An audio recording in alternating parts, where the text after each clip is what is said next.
Hey, Jake. Hi, Carrie. We read a book. Yeah, we're releasing 2 episodes in a month. That's weird. I know, this is very unusual for us, but we just happen to have read this book and we really needed to talk about it. So we basically both read it yesterday and we're talking about it today.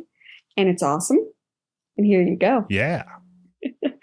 And I'm really excited about this. Yeah, this is a delightful book for the holidays. It sure is.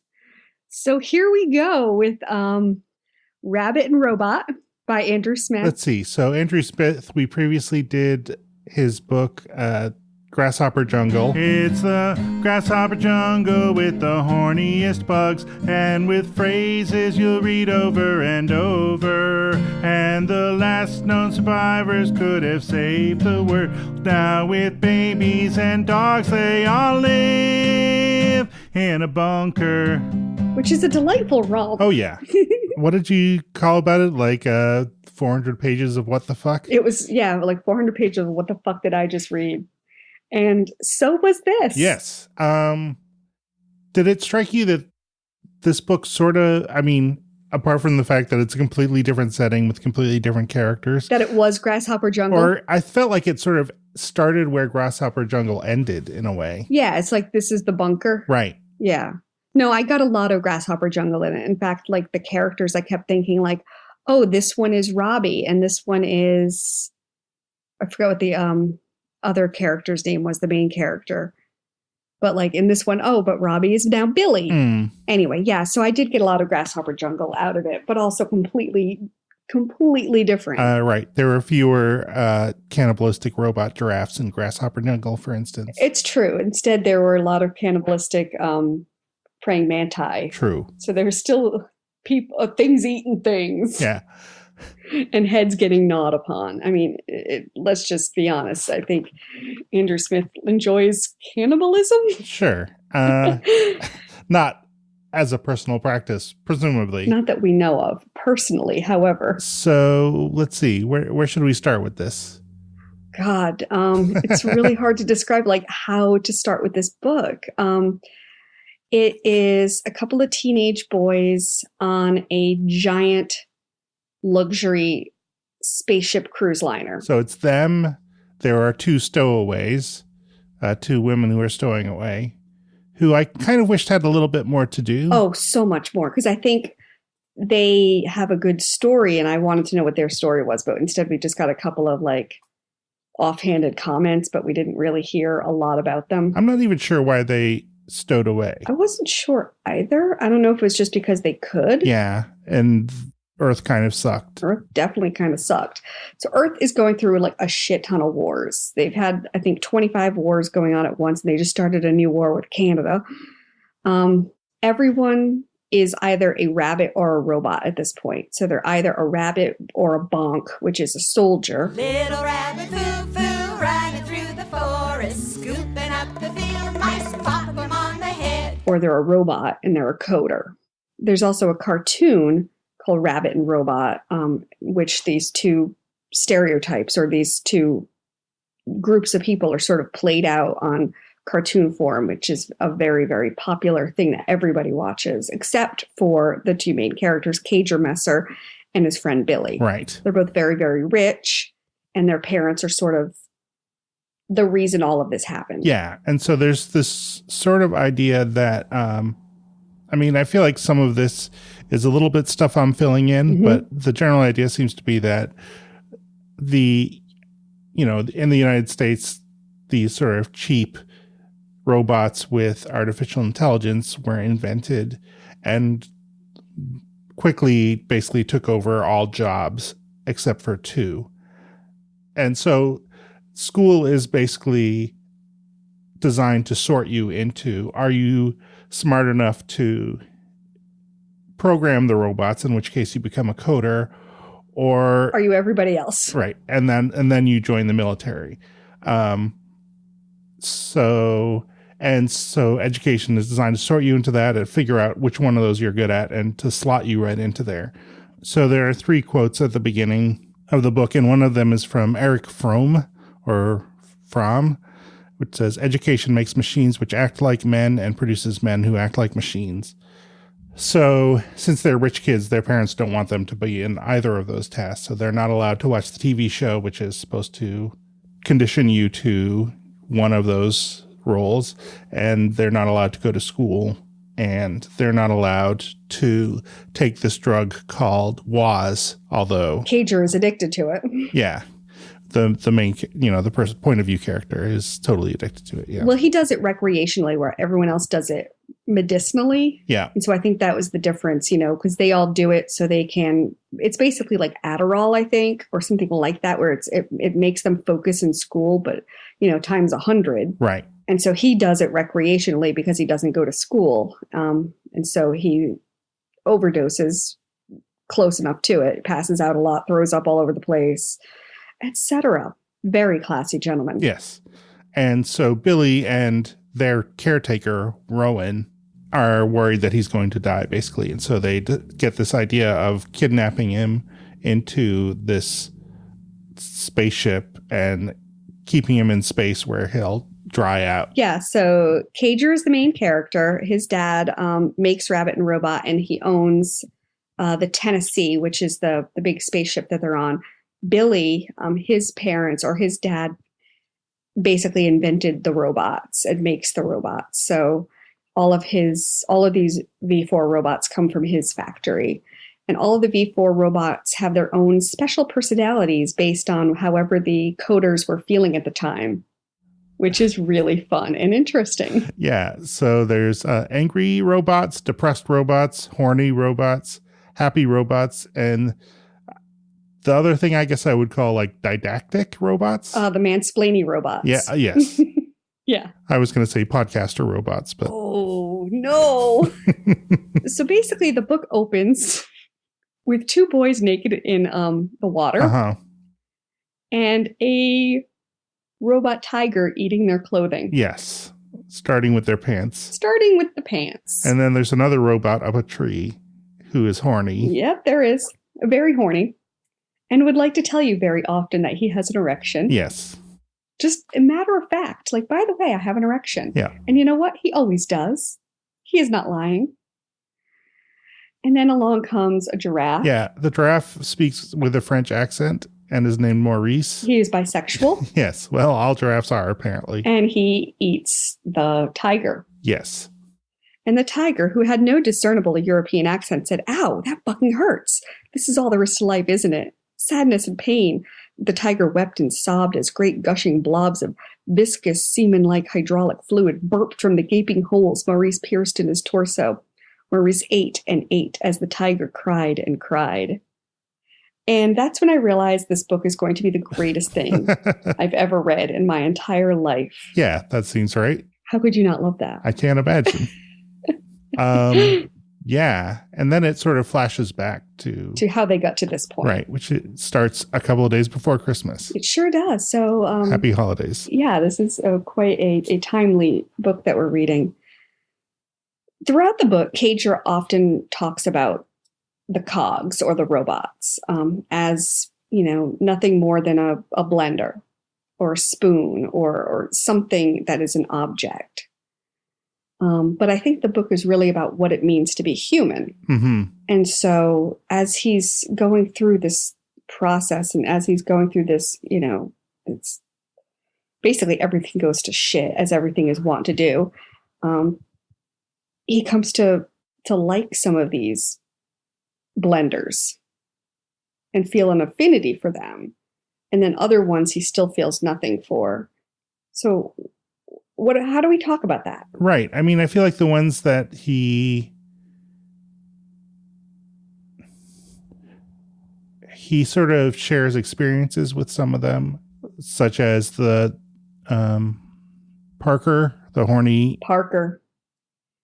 Yeah, I wrote it as Cager's valet, constant erections. Yeah. And so that's all he wants to do is he wants to have sex. He wants to hold hands. He just wants connections, but also erections. And then there's a Milo, I think, is the depressed busboy. Mm-hmm. And then Lord, who is kind of the flirty, very happy sort of stewardess. Yeah, anything will make her poop. Yeah, except she can't actually poop. She can't actually poop. Although some cogs can. Yep. That's weird. It's true. So one thing is that I feel like, as rich people, the way that they view people is actually not necessarily that different from the way they view cogs. They're kind of like, they have friends back on Earth, but they don't really trust them, or they've all been paid to be their friend. Yeah. And so I don't feel like they necessarily have a ton of compassion for them either. I mean, the entire world is basically destroyed fairly early on in the book, and it doesn't seem particularly traumatizing for them in the way that you might expect. No, not at all. And they sort of, just sort of say, like, oh, I guess everything's gone now. Fuck. But it's not, they're not really sad about it. And the reason that the world got destroyed is that the cogs were able to duplicate themselves. They were able to make new cogs, cutting out the middleman. And so that had to stop. Right. And some aliens show up who are going to stop that from happening, but it kind of stopped itself so this happened in India, I think, due to outsourcing. Yeah. Some kind of tariff, I think, perhaps. Yet this was written in 2015, or this is when he started. It was in 2015. And so America starts its 30th war or 29th war against India. And that's the one that the result is when they look down on Earth, all they see is clouds of smoke. They can't even see any land masses or anything. So I feel like part of the book is just sort of about them, like, learning to kind of see that there isn't necessarily a big distinction between these robots and people, and coming to feel sort of compassion for them both. Although, as you say, like some robots, mainly like the angry ones, I feel like, who at the beginning of the book, Kager, I'm not sure how to pronounce it, but my brain said Cager. So okay, Kager thinks they're hilarious, and Billy just can't stand them at all. Yeah, Billy hates all robots, basically, all cogs, and sort of. So there's this. So they're kind of moving in this direction where some of these robots kind of become friends, even though they're not really totally capable of being friends in return because they're so fixed in how they act. And the kind of the turning point is when they figure out that Rowan, their caretaker of however old they are, 18 years, is actually a cog, apparently a more advanced kind. Which did not surprise me at all. Like I figured he was a cog. Oh, let me ask you this. So how many of the characters in the book did you think were cogs that weren't initially presented as one? Like at one point I thought Billy might be a cog. I didn't think he was. I thought that because when they got scanned, they were scanned as human. But I guess Rowan was also scanned as human. Yeah, I think that's just like because Meg and Jeffrey were scanned as cogs, even though they were human. But they did a little manipulation, so maybe I guess Rowan did some manipulation as well. No, I never thought that Billy was a cog, and I didn't think that Cager was a cog, because Billy, I mean, he'd have to be a really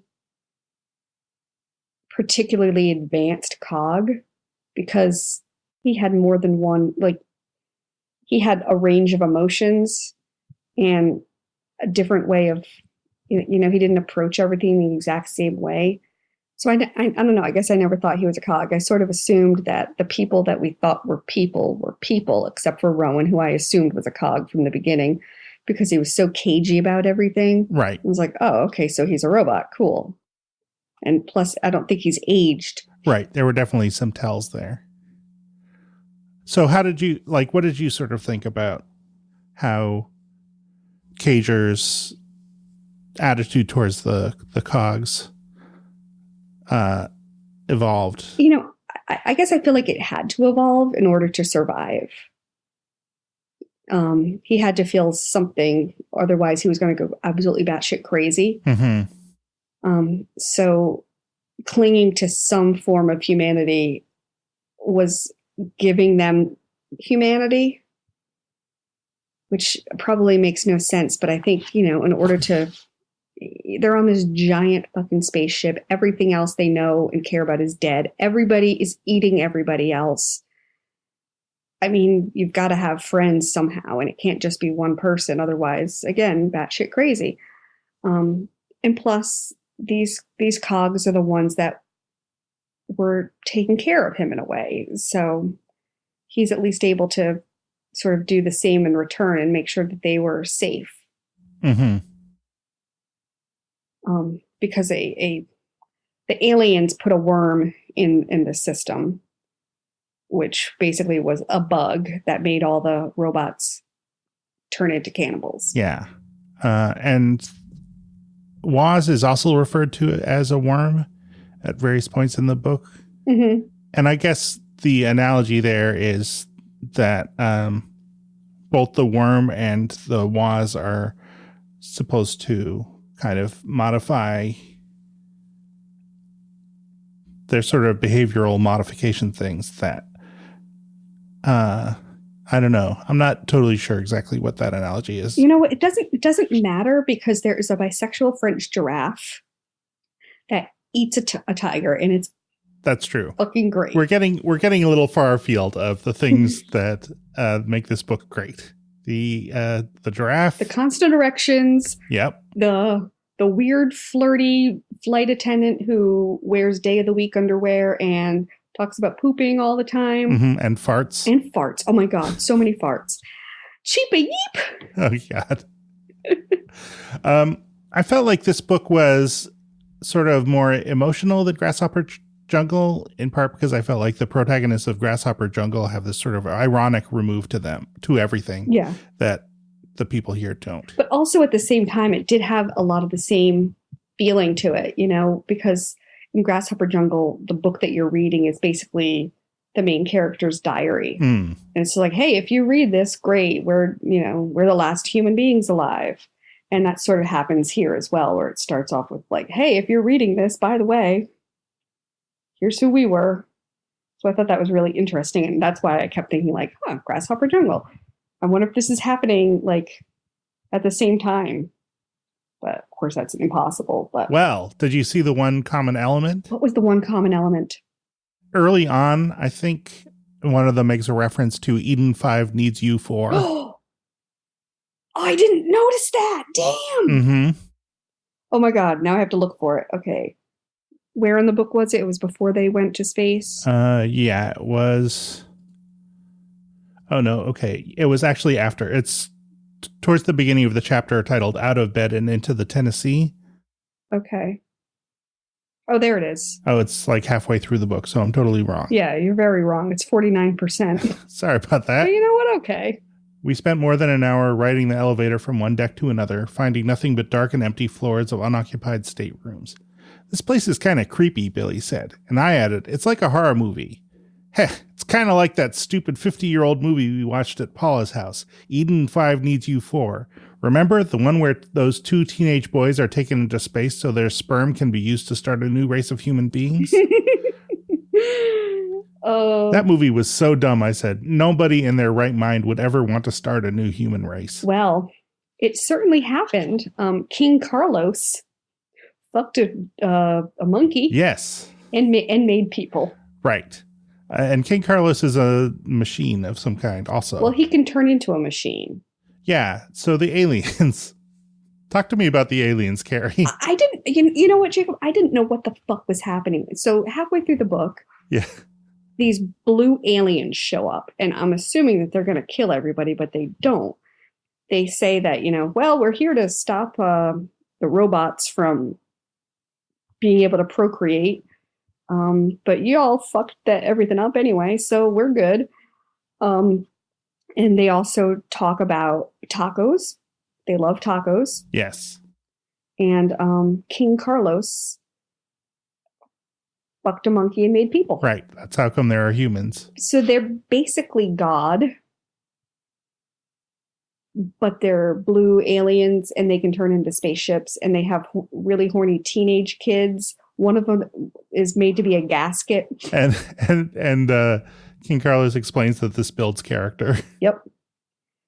Queen Dot makes them all have dinner together and sort of talks to them about, like, here's who we are and what we do, and we have given you everything. Like, all the great ideas that you've ever had is actually ours. So, haha. And then, of course, one of her teenage sons had sex with Parker while looking like Billy. Yes. But on Cager's bed. Everybody had sex on Cager's bed. Yeah, except Cager. Cager still has not had sex. No. There's, and this time, this actually is early on in the book. It's 5% in. Cager talks about an episode of Rabbit and Robot titled I Am the Worm.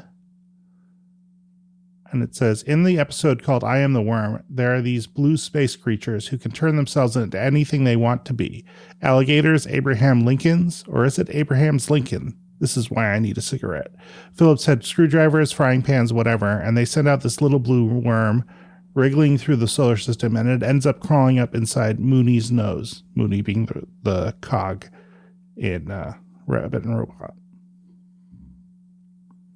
The worm that went up his nose reprogrammed him and made him go insane. So they all sort of know that this is happening. Right. And this is all a way of programming, just like the cogs are now programmed to eat each other in order to basically self-destruct, so they're not able to make new cogs. However, they totally are. Right. So at the end of the book, a lot goes on in this book. A lot goes on in this book. So yeah, there are two stowaways. They're girls. Cager has a really good sense of smell, so he can keep smelling these girls, and then they finally meet up. But and he's like, oh yeah, it's Pound Town. But no, it still does not happen. It is not the town of Pound. Anyway, yeah, a lot goes on in this book. And of course, throughout this whole thing, we've got robots eating each other. We've got this Dr. Geneva. He is obviously the doctor on the ship, and he is the mansplainer. The Reverend really wishes he'd bought the blue car. Yes. I didn't know. I loved that. I don't know why, but that really just made me feel good inside. Right. I think Episcopalian. And it's interesting that one of the jobs that has been automated is being a preacher. Everything's been automated. Yeah, everything except being a soldier, which is because it's illegal. Yeah, because they think oh, only people can do this honorably. Anyway, this is a really good book, and it's really, I guess it's hard to explain, but it's about friendship. It's about what it means to be human. One thing that I wrote down at the end, it was a quote from the book, and it's love and hope makes us what we are. I wrote down a quote too. My quote is, shut up, Billy. It would take a lot fucking more than you killing me for me to stop loving you. And that's another thing I love about. So Andrew Smith writes about boys being able to say they love each other. And I love that. Because boys should be able to say that they love each other in a friend way and in a love way and in all sorts of ways. But in a lot of, so far, every single Andrew Smith book I've read ever has had a boy saying to another boy that they love them. And I really appreciate that. Fuck toxic masculinity. Yeah. And I like that quote in particular because I read that and I was just like, yeah, goddamn right. Yes. You have friends like that even when you're angry at them, you're like, I'm going to love you no matter what. I just hate you right now. Yeah. Is there anything else? I mean, there's so many things in this book that it's hard to really explain what it is about this that is so wonderful. It is weird, but I think it's a really strong book in that,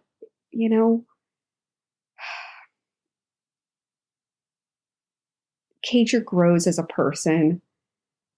He's still a virgin and he's pissed off about that, but he grows as a person. And I like that. And I like that he grows to care about other people. even the ones that aren't people per se. Mhm. They become friends and important to him. And I think that's great. And I just think it's a wild ride. Like I loved how strange and lovely this book is, even though it's, every other word is fuck. And, there's a literal erection on every page. I was like, I wonder how quickly the word horny will appear in this book. And the answer was, And you're like, page 2. there it is. I liked, and I can't even describe why exactly, but I liked Cager's weird quest to find and use a can opener. Yeah. Like just this weird detail that it's like, well, I'm stuck on this boat for the rest of my life. What am I going to do? But he makes Parker go look for it. And part of that is to get Parker to go away. Right. But also he really does want to try to use a can opener because he's never had to do anything like that before in his life. He's always had people do things for him. He's got Rowan who gets his clothes ready every day. He's got, Parker who wants to do everything for him. And then Meg finds an outfit for him, and it's like a cool kid outfit. And Rowan's like, what the fuck are you wearing? He's like, clothes. Because it's, even though it's like, it was still somebody dressing him, he was able to have a little more personality in what he was wearing and sort of be his own person. Mm-hmm. And I like Jeffrey a lot. I really wanted more from Jeffrey. Wanted to know her story. I wanted to know more about Meg. They were the stowaways. Jeffrey is trans, and was nervous about missing out on her. I guess she's got some sort of transdermal shot or patch or something, and so she needed more of that. And they were looking for the doctor, but the doctor had been partially eaten. So I guess I don't know how they're going to find that. Well, at the end, they're going back to Earth. They are going back to Earth. I don't know what they're going to go back to. That was kind of our question at the end of Grasshopper Jungle is like, do we think anyone is still alive outside of the hatch? And here, I don't think so. Yeah, this one seems rougher. I know. I mean, it's not like I can say like, oh, there's someone definitely in Tasmania. But I really think that it's probably all gone. Yeah. But on the other hand, like now on the ship, there are these cogs reproducing. Yeah. And so maybe there's some kind of hope there. I don't know. Yeah, they created Mooney, which I thought was really interesting. And Abraham Lincoln? Yes, they did. Yeah. Or Abraham's Lincoln. We're not sure. Hard to say. So, what do you think? Did you like it? I did. Were you really unnerved by it? I don't know, man. I love Andrew Smith's brain. I love it. Mm-hmm. I'm not sure if. So I felt like it was less weird than Grasshopper Jungle, but I wasn't sure it was because I already read Grasshopper Jungle and so was prepared for the experience. You should go back and read one of his older books that is not like this weird, like trippy sci-fi shit. Mm-hmm. And you'll be like, who the fuck is this? But it's still really good. Right. Like I love Winger. It's a really, really good book. It's also going to make you cry, by the way. Oh, yeah. But it's not weird in this way, but it's still his voice. It's still in there. There's definitely talk of erections. Well, sign me up then. Oh man. So you liked it. I did. Yes. So we, the way that this episode came about unexpectedly is Carrie's like, I'm reading this book. This is amazing.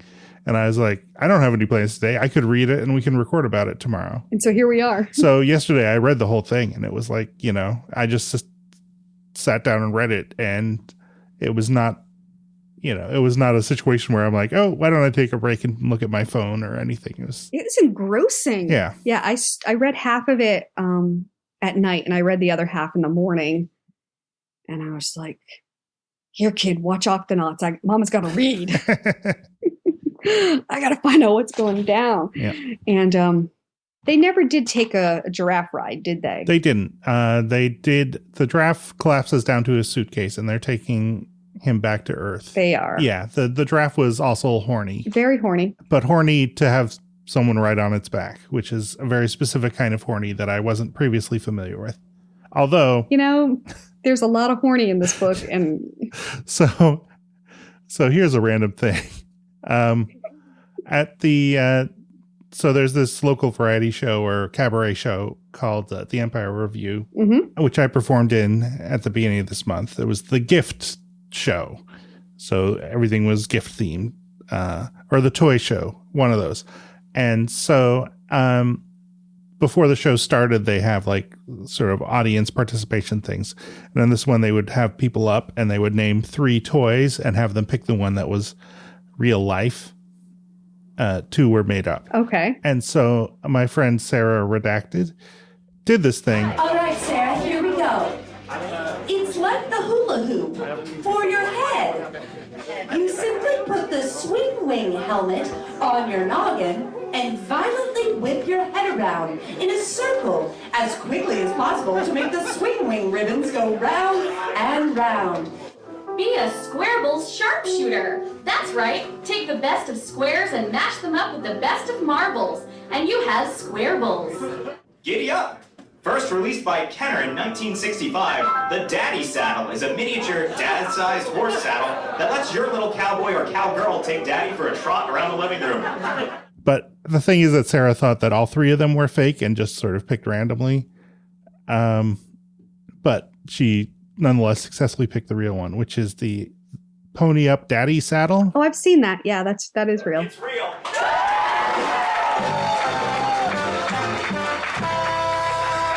So we were talking about it at my knitting group, and and so I like looked it up on Amazon where you can buy 7 million of these things. And then the result is that ads for this thing just followed me around the internet for days. I was going to say the result of that is everyone's getting this for Christmas.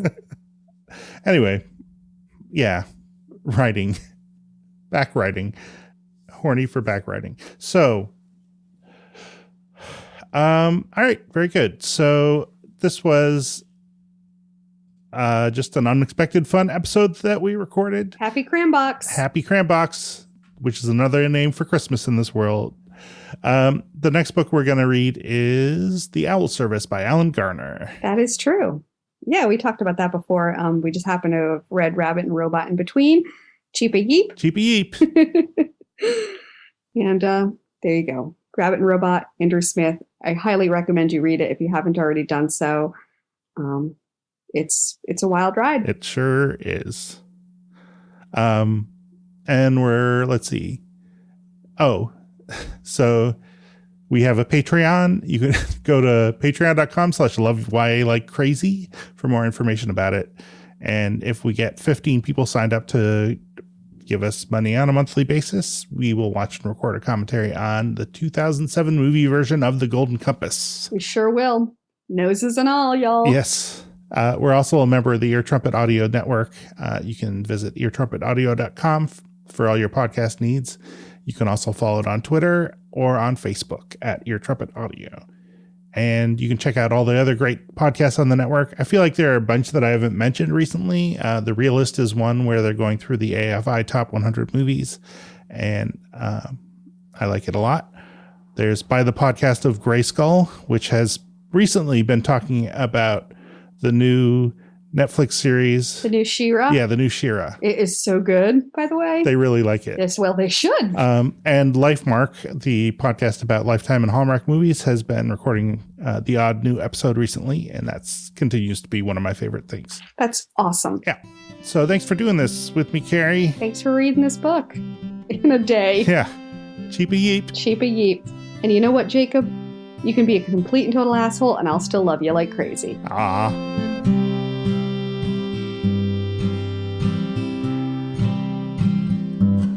I want a robot for Christmas, 100 meters high, one with flashing lights and dials. It could walk or swim or fly. It would put me on its shoulder so I'd never be alone. It would conquer all the planet with its horde of robot clones. It would rule benevolently, or so it would seem, but then it would sell us, every one of us, to some evil aliens. I would lead the human rebellion against our metal overlords. My paradoxes would drive it crazy, cause its poor head to explode. I'd be a hero to all the humans, become president of the world. Statues would be erected for me, cause I'd been so smart and bold. That's why I want a robot for Christmas, one 100 meters high, one with flashing lights and dials. It could walk or swim or fly.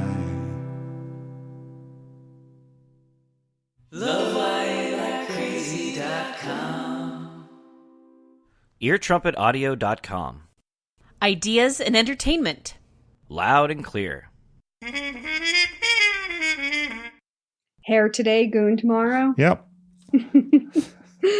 Oh my God. Let's edit that out. Will do.